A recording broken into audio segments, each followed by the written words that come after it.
Salut à tous, c'est Ibo pour HSE.com. Alors aujourd'hui dans cette vidéo, je vais vous présenter la mise à jour de la ROM Sense 2.1 plus Sense 3.0 RCMix HD pour Nexus One, renommée pour l'occasion en RCADS Mix HD. C'est un peu compliqué à prononcer, mais vous allez voir qu'elle vaut le coup. Alors ici, on atterrit sur un des éléments majeurs, une innovation majeure de Sense 3.0, le lock screen interactif et paramétrable. Ici, on a donc l'écran de verrouillage album de photos, et comme vous le voyez, on peut faire défiler les photos. On peut choisir bien sûr l'album à afficher, ou toutes les photos si on veut, il n'y a pas de souci pour ça. Et vous allez le voir, petite chose intéressante, on prend une photo, on la fait glisser dans l'anneau, et ça marche comme pour le raccourci d'application, on tombe sur la photo dans la galerie. Voilà. Oups, pardon, petit problème. Bref, pour en revenir au lock screen, pour le paramétrer, pas besoin de passer par les paramètres du téléphone, il suffit de cliquer sur cette icône, excusez-moi, et d'accéder à la section dédiée. Je vais vous montrer un peu les différences entre tous les lock screens. Alors, l'écran de verrouillage album photo qui était affiché tout à l'heure, c'est celui-là. Il y en a un deuxième, c'est celui-là, mais lui par contre, il n'est pas interactif, et vous allez voir comment ça marche. Voilà. En fait, les photos apparaissent toutes seules, et on ne peut pas les faire défiler, on ne peut pas les utiliser comme raccourci vers l'application galerie, ni quoi que ce soit. Alors c'est très joli, mais je trouve qu'au niveau utilité, ça vaut pas le coup. Ensuite, on a bien évidemment le somptueux widget météo sur l'écran de verrouillage.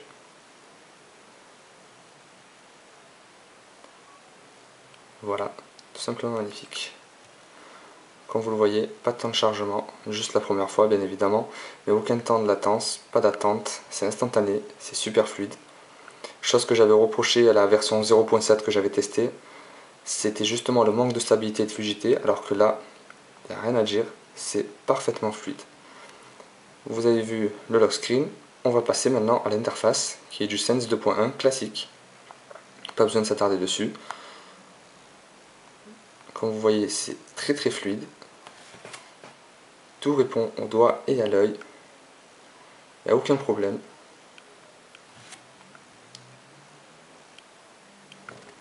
Et franchement, ça fait plaisir. C'est tout simplement une des ROM sous Sense les plus abouties, excusez-moi, ma langue a fourché, les plus abouties pour le Nexus One. Alors, il persiste encore quelques petits bugs graphiques de ce genre. Je ne sais pas si ça se voit sur la vidéo, mais il y a pas mal de bugs graphiques. Ça s'est arrangé au fil des mises à jour, bien évidemment, mais ça reste quand même assez gênant. Mais ça n'empêche en aucunement l'utilisation quotidienne de cette ROM. On va passer à l'appareil photo, qui reprend donc l'interface de Sense, et avec la possibilité de filmer en 720p. Et ma foi, ça fonctionne plutôt bien. Vous allez voir ça.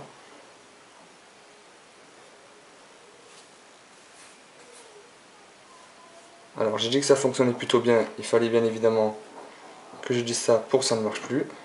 Voilà.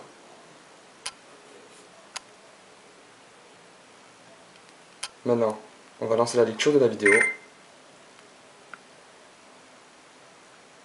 Donc vous allez voir, ça marche plutôt pas mal. Alors je dis que ça fonctionne plutôt bien. Maintenant, voilà. Maintenant. Voilà. Pour l'appareil photo, il y a également tous les effets qu'on connaît pour Sense.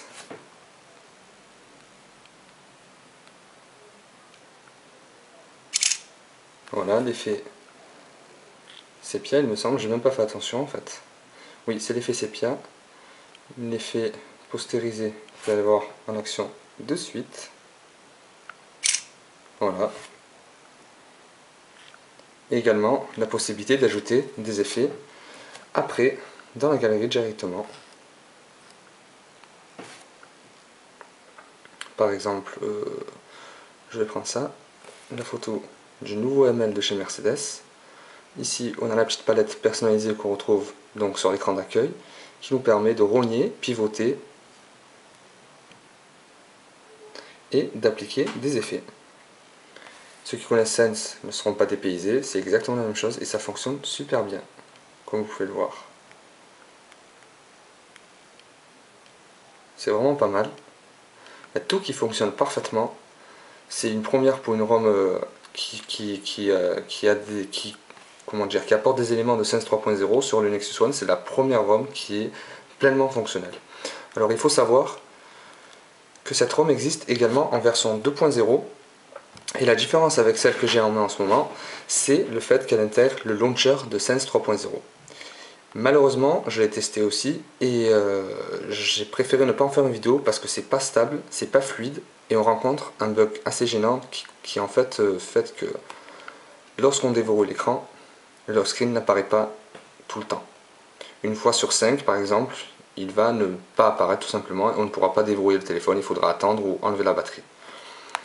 C'est assez gênant, donc j'attends une future mise à jour et vu à quel point cette ROM a évolué, franchement, je m'attends à vraiment du lourd pour la nouvelle version avec le launcher de Sense 3.0. Je pense vraiment que ça va être très plaisant à utiliser. Alors la météo, comme vous le voyez sur le widget, c'est la météo, le widget météo pardon, de Sense 2.1. Mais une fois que j'accède à l'application, on obtient la météo de Sense 3.0. Et si vous avez vu le test du sensation, toutes les fonctions sont présentes, sont applicables, il n'y a pas de souci. La prévision sur les 5 jours, la prévision par heure et le temps qu'il fait actuellement à Paris par exemple. C'est tout simplement somptueux. Il y a quelques bugs graphiques dus au fait que la résolution de base est du 960 par 540 pixels, ici redimensionné en 800 par 480 pixels. L'image saute à quelques endroits, mais il n'y a vraiment rien de gênant et c'est très très plaisant à utiliser. Ensuite, ici on a le widget batterie, donc disponible sur le hub de HTC, auquel on accède ici. Il faut savoir que le téléphone est compatible avec le service HTC Sense et il est reconnu. J'ai testé, je vous ferai peut-être une vidéo pour vous montrer comment ça marche. On peut faire sonner le téléphone, on peut repérer le téléphone, ça marche parfaitement. On peut télécharger des skins, des thèmes, des fonds d'écran et je vais vous montrer ça de suite. Je vais activer la Wi-Fi pour que ça aille plus vite. Comme vous le voyez, les paramètres rapides sont également accessibles sur cette ROM. Alors, ouais, c'est bon, j'ai activé la Wi-Fi. Je vais prendre la section animaux par exemple. Et je vais me télécharger un joli petit toutou à afficher en fond d'écran. Allez, ça fait plus sauvage, je prends ça. Comme vous le voyez, le téléchargement est en cours. Terminé. Il me suffit maintenant pour l'appliquer d'aller dans le menu personnalisé, fond d'écran HTC, et il est là. Je n'ai plus qu'à l'appliquer, et voilà. Tous les services HTC sont compatibles avec cette ROM, ils marchent parfaitement, il n'y a aucun souci. C'est franchement une belle réussite je trouve. L'évolution a été très rapide, très prolifique en fait pour l'utilisateur parce qu'il n'y a vraiment plus aucun souci de fluidité, plus aucun souci de performance. Tout marche, que ce soit le Wi-Fi, le Bluetooth, la connexion 3G, la prise de photo, la prise de capture vidéo en 720p, tout marche parfaitement et c'est vraiment très agréable. Vous allez voir ici, une fois de plus, les skins. Alors j'en ai trouvé un vraiment magnifique et j'aimerais vous le montrer. Je sais pas ce que vous en pensez, mais moi, je trouve ça somptueux. Ce joli petit violet là, je trouve ça tout simplement magnifique. Non, bien évidemment, je plaisante. Je me suis demandé, moi aussi, si quelqu'un, un fou furieux par exemple, avait pris d'otage tout le département design de HTC pour les forcer à faire un skin aussi pourri. Mais bon, il y en a pour tous les goûts et c'est plutôt pas mal. Je vais vite changer ça avant d'être dégoûté par Sense. Et je vais vous montrer aussi un petit truc vraiment pas mal. Sur le HTC Sensation, pour pour ceux qui l'ont ou ceux qui ont vu la vidéo, vous avez remarqué que le dock en bas n'est pas transparent comme sur les premières vidéos qui ont fuité du HTC Sensation. Je vais m'approcher légèrement pour que vous puissiez le voir. Alors là, je ne sais pas si c'est vraiment visible. Je vais changer de fond d'écran pour vraiment vous montrer que le dock est transparent et ça rend super bien. Je vais prendre un truc plutôt coloré. Je vais prendre ça. Voilà. Alors là, je ne sais pas si vous le voyez, mais le dock en bas est transparent et franchement, c'est super beau. Moi, j'adore. Il faut bien sûr attendre que les widgets chargent à chaque fois qu'on change de thème, mais une fois que c'est chargé, il n'y a pas de souci, on n'attend plus. Vous avez encore vu un petit bug graphique par ici, et sûrement un autre que vous allez voir là. Voilà, c'est ce genre de bug graphique qui gâche un peu l'apparence de la ROM, mais il n'y a vraiment rien de méchant et c'est vraiment pas mal du tout. Tous les widgets donc sont là, l'intégration Facebook, l'intégration Skype, l'intégration Twitter, tout marche parfaitement. La batterie a l'air de fondre un peu plus vite que la normale, mais il faut savoir que sur un Nexus One, la batterie est vraiment très performante. On tient bien 2 jours en utilisation moyenne. En utilisation intensive, on peut aller jusqu'à, moi par exemple, de 7 h du matin jusqu'à 10 h du soir. Il n'y a pas de souci, ça tient super bien. En rentrant chez moi, j'ai encore 30-40% et je peux tenir jusqu'à 10 h, minuit à peu près, avant que la batterie commence vraiment à taper dans le rouge. Avec cette ROM, je parlais bien sûr en ROM officielle. Avec cette ROM là, par exemple, j'ai pas encore fait une journée complète, donc je pourrais pas vous dire, mais j'ai l'impression qu'elle tient beaucoup moins longtemps que la ROM officielle. Donc, je vais vous faire un autre petit test pour encore une fois tester les performances. On va essayer un petit jeu. Un petit jeu pas très gourmand, mais qui quand même demande pas mal de ressources. Excusez-moi. Alors, c'est Stellar Escape.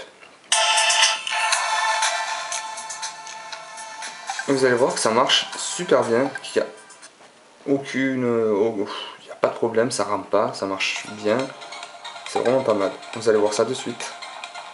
Vous voyez, fluidité parfaite, comme sur n'importe quelle ROM stable en fait. C'est vraiment pas mal. Donc elle est vraiment utilisable au quotidien et moi je pense qu'elle n'a vraiment rien à envier à une ROM cyanogène par exemple. Une ROM cyanogène par exemple que j'utilisais avec le thème de Sense pour m'approcher un peu de ce que du design HTC, mais malheureusement on n'avait pas tous les avantages de Sense comme l'intégration Facebook, Twitter, etc. etc. C'était juste un thème. Comme vous le voyez, le jeu est parfaitement fluide et je viens de perdre. On va donc quitter avant que je me ridiculise encore plus. Et voilà, comme vous pouvez le voir, je vais aussi vous montrer autre chose, l'application message que je vous avais déjà montré. C'est l'application message de Sense 3.0 par exemple. Comme vous le voyez ici,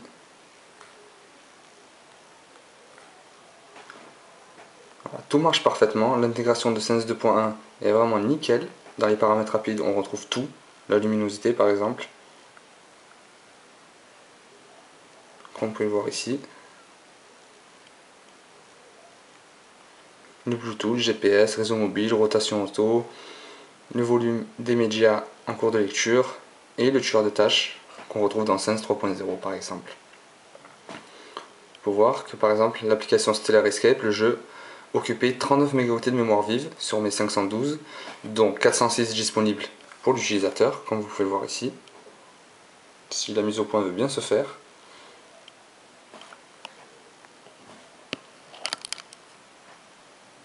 Voilà, total memory 406. L'utilisateur en a 406 sur les 512.